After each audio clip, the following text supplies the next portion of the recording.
Good morning everyone. हम कर रहे थे आर के प्रीवियस ईयर के क्वेश्चन और आज से शुरू कर रहे हैं आधुनिक इतिहास के प्रश्नों को हल करना। तो बिना किसी देरी के हम शुरू करते हैं और देखते हैं आज की क्लास का पहला प्रश्न क्या है। निम्नलिखित में से कौन भारत आने वाले यात्री पुर्तगाल का नहीं था? ऑप्शंस क्या हैं? Duarte Barbosa, option B Domingo Paes, option C Peter Mundy, option D Fernao Nuniz. इस प्रश्न का सही उत्तर क्या होगा? प्रश्न समझ में आ गया आप लोगों को? क्या है? भारत आने वाला यात्री पुर्तगाल का नहीं था। अर्थात हमें जो ऑप्शन दिए गए हैं इनमें से कोई एक ऐसा ऑप्शन होगा जो कहाँ पुर्तगाल से नहीं होगा, पुर्तगाल का यात्री नहीं होगा। तो इस प्रश्न का सही उत्तर क्या है? ऑप्शन सी पीटर मुंडी। ये पुर्तगाल से नहीं आए थे भारत। तो कहाँ से भारत आए थे? ये आए थे ब्रिटिश, ये ब्रिटिश यात्री हैं, ब्रिटेन से भारत आए थे। से सभी दुआर्ड बारबोसा, डोमिंगो पायस और फर्नाओ नूनीज ये सभी कहाँ से आए थे भारत? पुर्तगाल से आए थे। याद रहेगा, ये पूछे जाते हैं तो आप इन्हें याद रखेंगे। ये सभी कहाँ से आए थे? पुर्तगाल से आए थे। और पीटर मुंडी जो ब्रिटिश है, ये किसके कार्यकाल में आया था? पीटर मुंडी आए थे शाहजहां के समय भारत आए थे। किसके समय आए थे? शाहजहां के समय भारत आए थे। स्पष्ट है? इस प्रश्न का उत्तर क्या होगा? Option C. अगले प्रश्न की ओर बढ़ते हैं। अगला प्रश्न देखते हैं क्या है। भारतवर्ष में ब्रिटिश साम्राज्य का संस्थापक कौन था? ऑप्शंस क्या हैं? Option A Warren Hastings, option B Lord Amherst, आप इसे सही कर लेंगे। और option C Lord Robert Clive, option D Lord William Bentinck. Robert है, रॉबर्ट नहीं है, आप इसे सही कर लेंगे। तो इस प्रश्न का सही उत्तर क्या है? Option C Lord Robert Clive. Robert Clive ने प्लासी का युद्ध कब किया? प्लासी का युद्ध, प्लासी का युद्ध कब हुआ था? 1757 ईस्वी में। 1757 ईस्वी में जीतकर नींव रखी थी ब्रिटिश साम्राज्य की। इस प्रश्न का सही उत्तर है ऑप्शन सी। अगले प्रश्न की ओर बढ़ते हैं।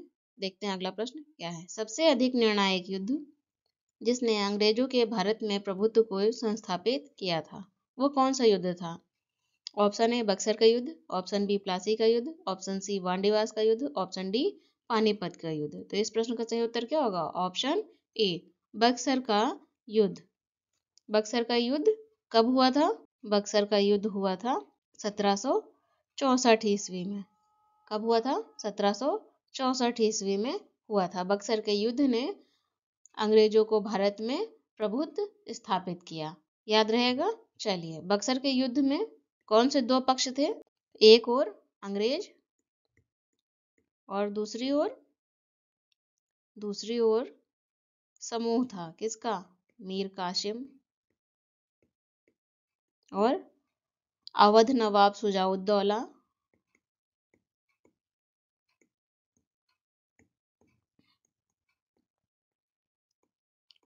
और दिल्ली के मुगल सम्राट शाह आलम द्वितीय। शाह आलम द्वितीय। अंग्रेज वर्सेस मीर कासिम, अवध नवाब शुजाउद्दौला और शाह आलम द्वितीय। ये इनके और इनके बीच युद्ध हुआ था। अंग्रेजों की तरफ से नेतृत्व कौन कर रहा था? Hector Munro. Hector Munro. याद रखेंगे आप लोग इसे, क्योंकि ये पूछा जाता है कि अंग्रेजों की तरफ से बक्सर के युद्ध में कौन नेतृत्व कर रहा था और विपक्ष में कौन था। तो ये प्रश्न आपसे पूछे जाते हैं परीक्षाओं में। इस प्रश्न का सही उत्तर क्या है? Option A. अगले प्रश्न की ओर बढ़ते हैं। देखते हैं अगला प्रश्न क्या है। मुगल बादशाह द्वारा नियुक्त बंगाल का अंतिम सूबेदार था। कौन था अंतिम सूबेदार? Option A Murshid Quli Khan, option B Sarfaraz Khan, option C Shujauddin Mohammad Khan, option D Alivardi Khan. Mughal बादशाह द्वारा नियुक्त, इसमें विशेष क्या है? मुगल बादशाह द्वारा नियुक्त किया गया बंगाल का अंतिम सूबेदार कौन था? तो वो अंतिम सूबेदार कौन था? इस प्रश्न का सही उत्तर है ऑप्शन ए मुर्शीद कुली खां। मुर्शीद कुली खां जो है अंतिम सूबेदार था जिसे मुगल बादशाह ने नियुक्त किया था। कौन से मुगल बादशाह ने नियुक्त किया था इन्हें? मुर्शीद कुली खां को नियुक्त किया था 1717 में। किसने? फर्रुखशियर ने। किसने? फर्रुखशियर ने। मुगल बादशाह फर्रुखशियर ने मुर्शीद कुली खां को नियुक्त किया था। तो इस प्रश्न का सही उत्तर क्या है? Option A. अगले प्रश्न की ओर बढ़ते हैं, देखते हैं अगला प्रश्न क्या है। प्लासी का युद्ध लड़ा गया था किस वर्ष? प्लासी का युद्ध लड़ा गया था 1761 में, ऑप्शन बी 1757 में, ऑप्शन सी 1760 में, ऑप्शन डी 1767 में। तो आपको पता चल गया है पहले ही पिछले क्वेश्चन में कि प्लासी का युद्ध कब लड़ा गया था। इस प्रश्न का सही उत्तर है ऑप्शन बी 1757 ईस्वी में प्लासी का युद्ध लड़ा गया था। प्लासी का युद्ध, प्लासी वर्तमान में भी है, कहाँ? क्या नाम है? पलासी। क्या है? पलासी। पलास के फूल जानते हैं, वहां उस समय बहुत होते थे, इस वजह से इसे प्लासी का युद्ध कहा गया। ये क्षेत्र है वेस्ट बंगाल में। कहाँ है? वेस्ट बंगाल में, पश्चिम बंगाल में। याद रहेगा। चलिए, इस प्रश्न का सही उत्तर क्या है? Option B. अगले प्रश्न की ओर बढ़ते हैं, देखते हैं अगला प्रश्न क्या है। निम्नलिखित में से जिस एक शासक ने ईस्ट इंडिया कंपनी को दीवानी प्रदान की थी वह कौन था? है ना। ऑप्शंस देखते हैं। Option A Farrukhsiyar, option B Shah Alam प्रथम, ऑप्शन सी शाह आलम द्वितीय, ऑप्शन डी शुजाउद दौला। तो आपने पिछले प्रश्न में जाना था बक्सर का युद्ध कब हुआ था? बक्सर का युद्ध हुआ था 1764 में, है ना। बक्सर का युद्ध जब 1764 में हुआ था और युद्ध किसने? अंग्रेजों के पक्ष में रहा, अर्थात अंग्रेज जीत गए थे। उसके बाद संधि हुई थी और उस संधि में जो शाह आलम द्वितीय हैं, इन्होंने अंग्रेजों को दीवानी सौंप दी थी। क्या सौंपा था? दीवानी सौंप दी थी। कहाँ कहाँ की? बंगाल, बिहार, उड़ीसा की दीवानी शाह आलम द्वितीय ने सौंप दी थी। बंगाल, बिहार, उड़ीसा, इन क्षेत्रों की दीवानी शाह आलम द्वितीय ने अंग्रेजों को सौंप दी थी। याद रहेगा? जरूर याद रहेगा, है ना।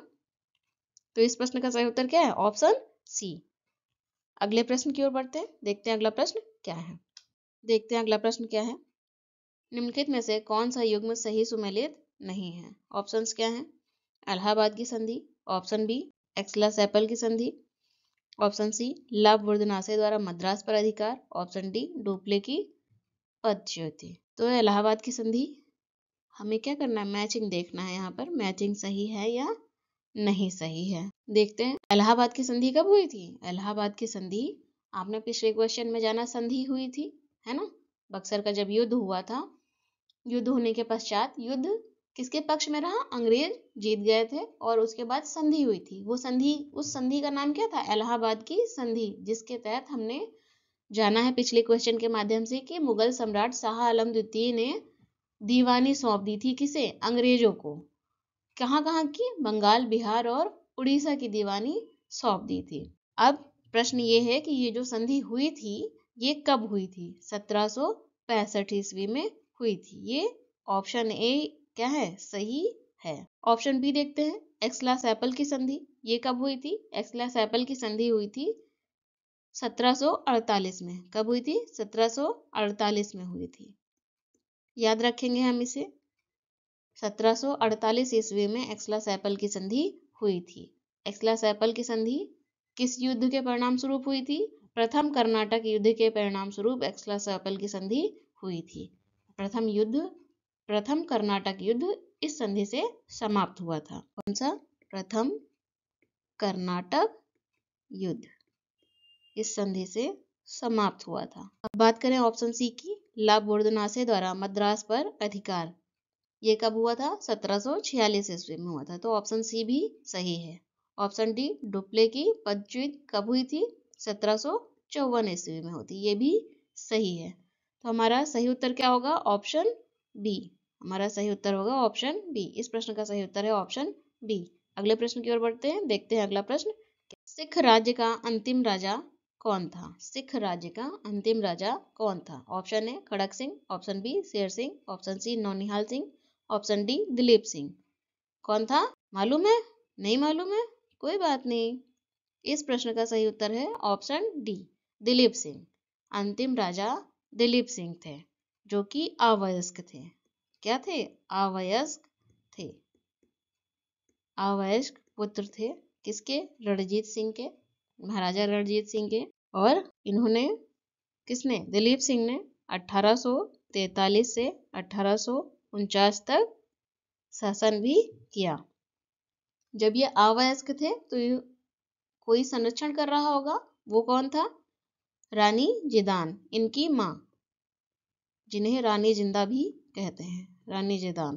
दिलीप सिंह की संरक्षिका बन इनका क्या किया?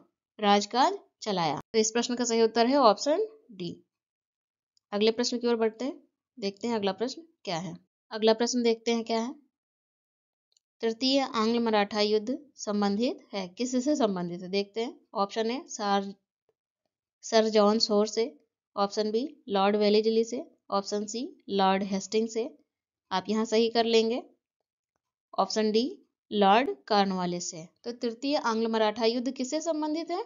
लॉर्ड हेस्टिंग से संबंधित है। तृतीय आंग्ल मराठा युद्ध लॉर्ड हेस्टिंग से संबंधित है। ध्यान देंगे, तृतीय आंग्ल मराठा युद्ध कब हुआ था? सन 1817 से 18 ईस्वी के बीच यह युद्ध हुआ है। इसी युद्ध में, तृतीय आंग्ल मराठा युद्ध में क्या किया गया था? पेशवा की गद्दी समाप्त कर दी गई थी। पेशवा की गद्दी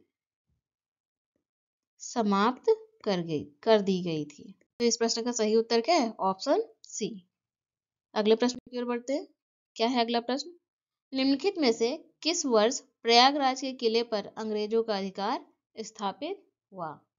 किस वर्ष प्रयागराज के किले पर अंग्रेजों का अधिकार स्थापित हुआ? Option A 1790, option B 1792, option C 1796, option D 1798। तो इस प्रश्न का सही उत्तर क्या होगा? इस प्रश्न का सही उत्तर है ऑप्शन डी 1798 पर अधिकार स्थापित हुआ। अवध के नवाब शहादत अली खां द्वितीय ने 1798 में ये किला अंग्रेजों को सौंप दिया था। ये किला अंग्रेजों को सौंप दिया था। कब? 1798 में। किसने सौंपा था? अवध के नवाब शहादत अली खान द्वितीय ने।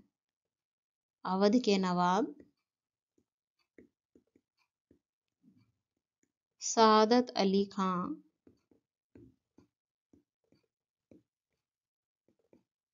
द्वितीय ने। इस प्रश्न का सही उत्तर है ऑप्शन डी। अगले प्रश्न की ओर बढ़ते हैं, देखते हैं अगला प्रश्न क्या है। ब्रिटिश साम्राज्य में अवध का विलय हुआ था। अवध का विलय हुआ था वर्ष 1853 में, वर्ष 1854 में, वर्ष 1855 में, वर्ष 1856 में। ये चार ऑप्शन हैं। ब्रिटिश साम्राज्य में अवध का विलय कब हुआ था? इस प्रश्न का सही उत्तर है ऑप्शन डी 1856 में हुआ था। किस आधार पर किया था? कुशासन के आधार पर। कुशासन के आधार पर अवध का विलय किया गया था। किसने किया था? उस समय कौन था? लॉर्ड डलहौजी। लॉर्ड डलहौजी ने किया था। लॉर्ड डलहौजी का कार्यकाल क्या था? 1848 से 1856। 1848 से 1856। लॉर्ड डलहौजी की एक नीति थी, कौन सी? हड़प नीति, व्यक्तिगत सिद्धांत।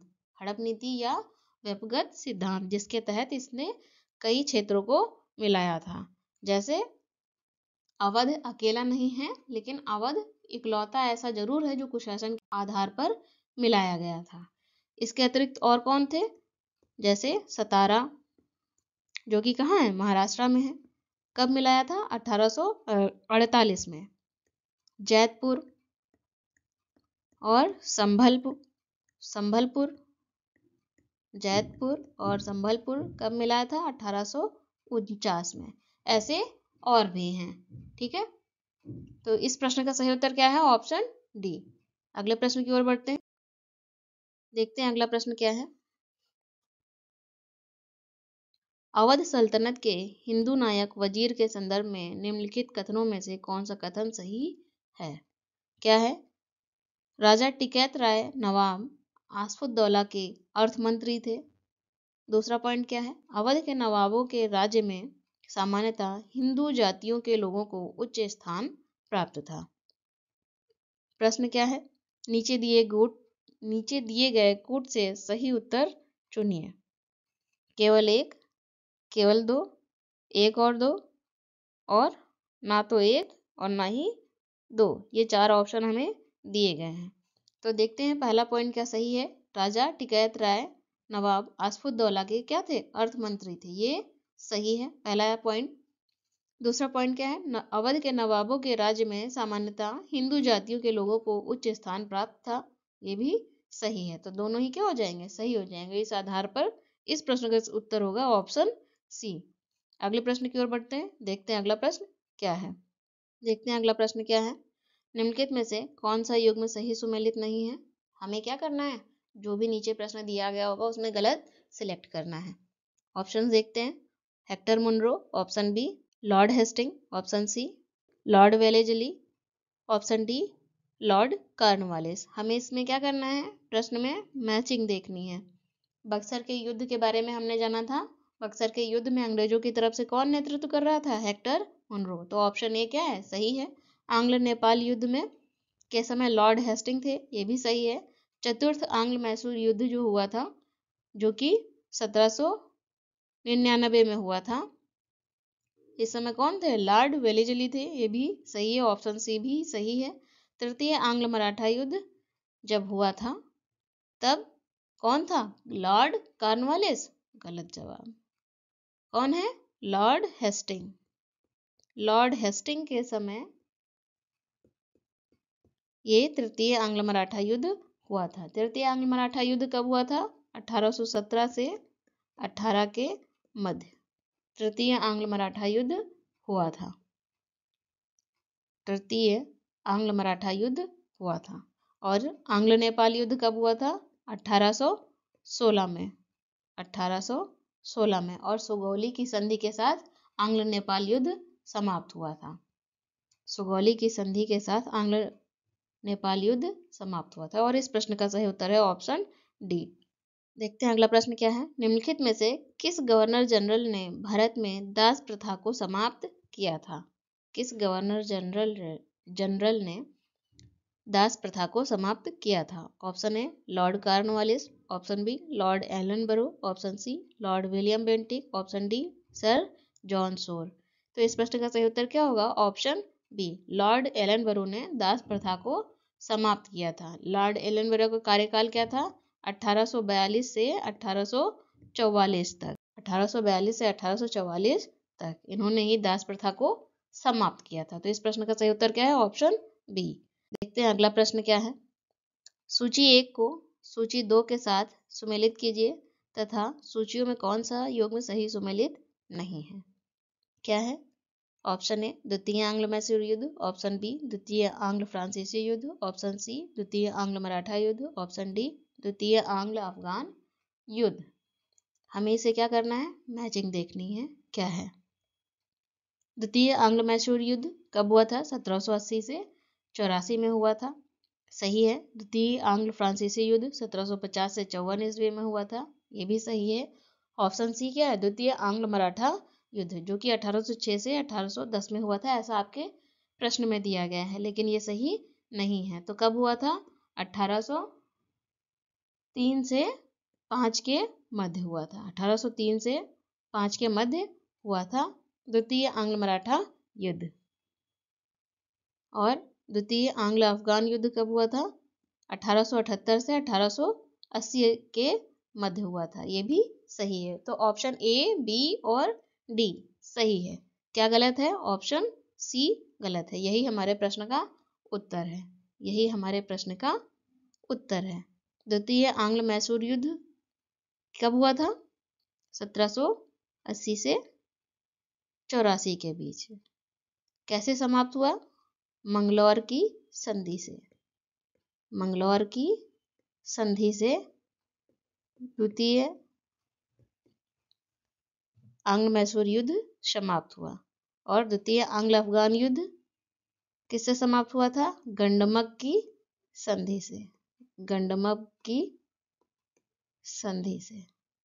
इस प्रश्न का सही उत्तर क्या है? Option C. देखते हैं अगला प्रश्न क्या है। निम्नांकित में से सही सुमेलित नहीं है। फिर से हमें गलत सिलेक्ट करना है option. Option A Lord Cornwallis, option B Lord Wellesley, option C Lord Hastings, option D Lord William Bentinck. Lord William Bentinck. क्या सही है इसमें? मैचिंग करनी है। समझ आ रहा है ना क्या करना है इसमें प्रश्न में? तो ऑप्शन ए क्या है? लॉर्ड कॉर्नवालिस स्थायी बंदोबस्त की व्यवस्था शुरू की थी लॉर्ड कॉर्नवालिस ने, ये सही है। और सहायक प्रणाली, सहायक संधि प्रणाली जो है शुरुआत किसने की थी? लॉर्ड वेलेजली ने शुरू की थी। ऑप्शन बी भी सही है। लेकिन बात करें यदि लॉर्ड हेस्टिंग की, आंग्ल मराठा युद्ध के समय थे, तो ये क्या हो जाएगा? ये गलत हो जाएगा। तो द्वितीय आंग्ल मराठा युद्ध के समय, जो कि पिछले प्रश्न के माध्यम से आपने जाना 1803 से 5 के बीच हुआ है, उस समय कौन था? लॉर्ड वेलेजली थे। कौन थे? लॉर्ड वेलेजली थे। और ऑप्शन डी की बात करें तो लॉर्ड विलियम बेंटिक ने 1829 का 70वां रेगुलेशन एक्ट पारित किया था। ये भी सही है। तो ऑप्शन ए, बी और डी सही है। गलत क्या है? Option C. यही हमारे इस प्रश्न का उत्तर है। आगे बढ़ते हैं, देखते हैं अगला प्रश्न क्या है। निम्नलिखित में से कौन सा युग्म, यहाँ युग्म लिखा है, कौन सा युग्म सही सुमेलित नहीं है? कौन सा युग्म सही सुमेलित नहीं है? ऑप्शन ए स्थानीय स्वशासन, ऑप्शन बी सहायक संधि, ऑप्शन सी राज्य अपहरण नीति, ऑप्शन डी स्थायी बंदोबस्त। स्थायी बंदोबस्त। फिर से एक बार हमें इस प्रश्न में क्या करना है? मैचिंग करना है। और हमें क्या सिलेक्ट करना है? गलत ऑप्शन सिलेक्ट करना है। तो स्थानीय स्वशासन, स्थानीय स्वशासन कौन लेकर आया था? Lord Lytton? नहीं। कौन? Lord Ripon. तो इस प्रश्न में पहला ऑप्शन ही क्या हो गया? गलत हो गया। सहायक संधि की शुरुआत किसने की? लॉर्ड वेलेजली ने की है। और राज्य अपहरण नीति की शुरुआत लॉर्ड डलहौजी ने। अपहरण नीति, हड़प नीति या व्यक्तिगत सिद्धांत, ये सब एक ही है, ठीक है। और इसका श्रेय किसको जाता है? लॉर्ड डलहौजी को जाता है। डलहौजी ने ये कार्य किए हैं। और स्थायी बंदोबस्त की शुरुआत लॉर्ड कॉर्नवालिस ने की है। आप पिछले क्वेश्चन अगर ध्यान से पढ़ रहे हैं, देख रहे हैं, तो आपको याद होता जा रहा होगा कि कैसे, किसने सहायक संधि की शुरुआत किसने की, राज्य अपहरण नीति कौन लेकर आया, या स्थायी बंदोबस्त की शुरुआत किसने की। फिलहाल इस प्रश्न का सही उत्तर है ऑप्शन ए। स्थानीय स्वशासन कौन लेकर आया? Lord Ripon. कब? 1882 में। इन्हें स्थानीय स्वशासन का जनक भी कहते हैं। इन्हें स्थानीय स्थानीय स्वशासन का जनक भी कहते हैं। इस प्रश्न का उत्तर है ऑप्शन ए। अगले प्रश्न की ओर बढ़े। क्या है अगला प्रश्न?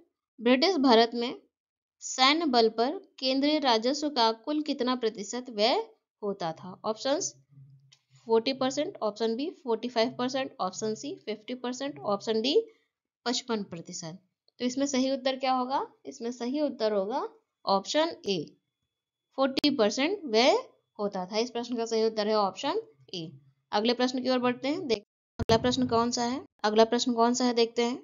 18वीं शताब्दी के उत्तरार्ध में प्रायः किसे कंपनी बहादुर की शानो शौकत का स्थानीय प्रतिनिधि कहा जाता था? ऑप्शंस क्या हैं? ऑप्शन ए कोतवाल, ऑप्शन बी दरोगा, ऑप्शन सी अमला, ऑप्शन डी जमींदार। और इस प्रश्न का सही उत्तर क्या है? ऑप्शन बी दरोगा। कंपनी बहादुर की शानो शौकत का स्थानीय प्रतिनिधि कौन था? दरोगा था। कौन था? दरोगा था। 1793 में, कब? 1793 में लॉर्ड कॉर्नवालिस ने लॉर्ड कॉर्नवालिस ने थाना क्षेत्र बनाए थे। थाना क्षेत्र स्थापित किए थे कुछ कुछ दूरी पर, है ना। और इस थाना का अधिकारी कौन होता था? दरोगा। इस थाना का अधिकारी दरोगा होता था। दरोगा नामक पुलिस अधिकारी नियुक्त किया गया था। तो इस प्रश्न का सही उत्तर है ऑप्शन बी। अगले प्रश्न की ओर बढ़ते हैं, देखते हैं अगला प्रश्न क्या है। अंग्रेजों के विरुद्ध बनारस विद्रोह का नेतृत्व किसने किया था? अंग्रेजों के विरुद्ध बनारस विद्रोह का नेतृत्व किसने किया था? ऑप्शंस देखते हैं। Option A Shujauddaula, option B Asafuddaula, option C Raja Chet Singh, option D Raja Mahip Narayan Singh. Raja Mahip Narayan Singh. तो इस प्रश्न का सही उत्तर क्या है? इस प्रश्न का सही उत्तर है ऑप्शन सी राजा चेत सिंह। राजा चेत सिंह ने बनारस विद्रोह का नेतृत्व किया था। कब किया था? ये विद्रोह कब हुआ था? 1781 ईस्वी में राजा चेत सिंह ने इस विद्रोह का नेतृत्व किया था। उस समय गवर्नर जनरल कौन था? वारेन हेस्टिंग, जिसने अपने सैनिकों के साथ भागकर चुनार के किले में शरण लिया था। जिसने वारेन हेस्टिंग ने अपने सैनिकों के साथ भागकर कहाँ शरण ली थी? चुनार के किले में शरण ली थी। तो इस प्रश्न का सही उत्तर क्या है? Option C. अगले प्रश्न की ओर देखते हैं, अगला प्रश्न क्या है। किस वायसराय की हत्या अंडमान निकोबार द्वीप समूह में जब वह भ्रमण कर रहे, आप इसे कट कर देंगे, एक्स्ट्रा लिखा हुआ है, जब वह भ्रमण कर रहे थे, एक दंडित अपराधी द्वारा की गई थी? क्या है ऑप्शंस? ऑप्शन देखते हैं। Option A Lord Curzon, option B Lord Ripon, option C Lord Mayo और ऑप्शन डी लॉर्ड मिंटो। तो किसकी हत्या की गई थी? इस प्रश्न का सही उत्तर है ऑप्शन सी, लॉर्ड मेयो की हत्या की गई थी। इनका क्या कार्यकाल है? 1869 से 72। ये लॉर्ड मेयो का कार्यकाल है। किसने की थी लॉर्ड मेयो की हत्या? शेर अली नामक पठान ने। किसने? शेर अली नामक पठान ने इनकी हत्या पठान ने किसकी हत्या? लॉर्ड मेयो की। लॉर्ड मेयो प्रथम वायसराय थे जिनकी हत्या उनके कार्यकाल में हुई। इनकी हत्या उनके कार्यकाल में हुई। तो इस प्रश्न का सही उत्तर क्या है? Option C. अगला प्रश्न क्या है? प्राचीन स्मारक संरक्षण एक्ट किस गवर्नर जनरल के कार्यकाल में पारित हुआ था? यहाँ होना चाहिए गवर्नर जनरल नहीं, वायसराय। क्या होना चाहिए? वायसराय। ऑप्शंस देखते हैं। Lord Minto, option B Lord Linlithgow, option C Lord Curzon, option D Lord Canning. तो किसके समय पारित हुआ था? लॉर्ड कर्जन के समय। ऑप्शन सी इसका सही उत्तर है, लॉर्ड कर्जन के समय पारित हुआ था। कब? 1904 में। और ये जो एक्ट पारित हुआ था, इसमें इस एक्ट में, इस अधिनियम में जो कि 1904 में पारित हुआ था, 50,000 पाउंड की धनराशि इस कार्य हेतु आवंटित की गई थी। और इस कार्य हेतु आवंटित की गई थी। तो इस प्रश्न का सही उत्तर है ऑप्शन सी। अगले प्रश्न की ओर बढ़ते हैं, देखते हैं अगला प्रश्न क्या है। फूट डालो और राज्य करो की रणनीति अपनाई थी। किसने अपनाई थी? ऑप्शन ए लॉर्ड कर्जन द्वारा, ऑप्शन बी लॉर्ड मिंटो द्वारा, ऑप्शन सी लॉर्ड डलहौजी द्वारा, ऑप्शन डी लॉर्ड वेलिजेली द्वारा। तो इस प्रश्न में लॉर्ड कर्जन द्वारा भी अपनाई गई है और लॉर्ड मिंटो द्वारा भी अपनाई गई है, लेकिन आयोग ने ऑप्शन बी को सही उत्तर माना है, लॉर्ड मिंटो द्वारा। तो इस प्रश्न का सही उत्तर हो जाएगा ऑप्शन। क्या है अगला प्रश्न? ब्रिटिश भारत की राजधानी का कोलकाता से दिल्ली स्थानांतरण किसके कार्यकाल में क्रियान्वित हुआ? Option A Lord Minto, option B Lord Hardinge, option C Lord Chelmsford, option D Lord Reading. इस प्रश्न का सही उत्तर क्या है? ऑप्शन बी, लॉर्ड हार्डिंग के समय राजधानी कलकत्ता से दिल्ली लाई गई। घोषणा हुई थी 1911 में और बनी कब? 1912 में। तो ये कंफ्यूजन बहुत होता है, इसका ध्यान रखेंगे। तो इस प्रश्न का सही उत्तर क्या है? Option B. अगले प्रश्न की ओर बढ़ते हैं, देखते हैं अगला प्रश्न क्या है। अंग्रेजों ने रैयतवाड़ी बंदोबस्त कहाँ लागू किया था? Option A Bengal presidency, option B Madras presidency, option C Mumbai presidency, option D Bombay, Madras और मुंबई प्रेसिडेंसी। तो इस प्रश्न का सही उत्तर क्या होगा? रैयतवाड़ी बंदोबस्त मद्रास और मुंबई प्रेसिडेंसी में लागू किया गया था। बात करें रैयतवाड़ी बंदोबस्त की, तो इसकी शुरुआत किसने की थी? टॉमस मुनरो और कैप्टन रीड इसके जन्मदाता माने जाते हैं। और कैप्टन रीड इसके जन्मदाता माने जाते हैं। सबसे पहले इन्होंने तमिलनाडु के 12 महल क्षेत्र में इसकी शुरुआत की थी। तो इस प्रश्न का सही उत्तर क्या हो जाएगा? Option D. अगले प्रश्न की ओर बढ़ते हैं, देखते हैं अगला प्रश्न क्या है। निम्न में से किसमें निकास के सिद्धांत का प्रतिपादन किसने, यहाँ किसने होगा, निकास के सिद्धांत का प्रतिपादन किया है? दादा भाई नौरोजी, गोपाल कृष्ण गोखले, लोकमान्य तिलक और मदन मोहन मालवीय। तो किसने किया निकास के सिद्धांत का प्रतिपादन? निकास के सिद्धांत का प्रतिपादन किया है दादा भाई नौरोजी ने। इस प्रश्न का सही उत्तर है ऑप्शन ए। दादा भाई नौरोजी ने निकास के सिद्धांत का प्रतिपादन किया। कैसा निकास? धन के बहिर्गमन के सिद्धांत का प्रतिपादन किया है। जैसे इसके साथ ही इनके अलावा दादा भाई नौरोजी के अतिरिक्त रमेश चंद्र जी ने भी धन के बहिर्गमन सिद्धांत का पर बल दिया है। और इस प्रश्न का सही उत्तर है ऑप्शन ए। अगले प्रश्न की ओर बढ़ते हैं। किसने यह विचार दिया था कि भारत में ब्रिटिश आर्थिक नीति घिनौनी है? ऑप्शन ए बाल Gangadhar Tilak, option B Dadabhai Naoroji, option C Karl Marx, option D Adam Smith. इस प्रश्न का सही उत्तर क्या है? ऑप्शन सी कार्ल मार्क्स ने यह विचार दिया था कि भारत में ब्रिटिश आर्थिक नीति घिनौनी है। अगले प्रश्न की ओर बढ़ते हैं, देखते हैं अगला प्रश्न क्या है। असम में सर्वप्रथम चाय कंपनी की स्थापना कब हुई थी? ऑप्शंस क्या है? 1835 में, 1837 में, ऑप्शन सी 1839 में, ऑप्शन डी 1841 में। तो सर्वप्रथम चाय कंपनी की स्थापना हुई थी 1839 में। ऑप्शन सी इस प्रश्न का सही उत्तर है। ऑप्शन सी इस प्रश्न का सही उत्तर है। अगले प्रश्न की ओर बढ़ते हैं, देखते हैं अगला प्रश्न क्या है। निम्नलिखित में से कौन भारत का एकमात्र यहूदी वायसराय था? एकमात्र यहूदी वायसराय था। Option A Lord Curzon, option B Lord Canning, option C Lord Irwin, option D Lord Reading. इस प्रश्न का सही उत्तर क्या होगा? ऑप्शन डी लॉर्ड रीडिंग एकमात्र यहूदी वायसराय थे। लॉर्ड रीडिंग का कार्यकाल क्या है? 1921 से 26। 1921 से 26। इन्हीं के कार्यकाल में कौन सी घटना घटती है? चौरी चौरा घटना। याद आया? चौरी चौरा घटना इन्हीं के कार्यकाल में घटती है। चौरा की घटना और स्वराज पार्टी का गठन, साथ ही रोलर एक्ट की समाप्ति इन्हीं के कार्यकाल में होती है। इस प्रश्न का सही उत्तर क्या होगा? Option D. Thank you. फिर मिलते हैं अगली क्लास में।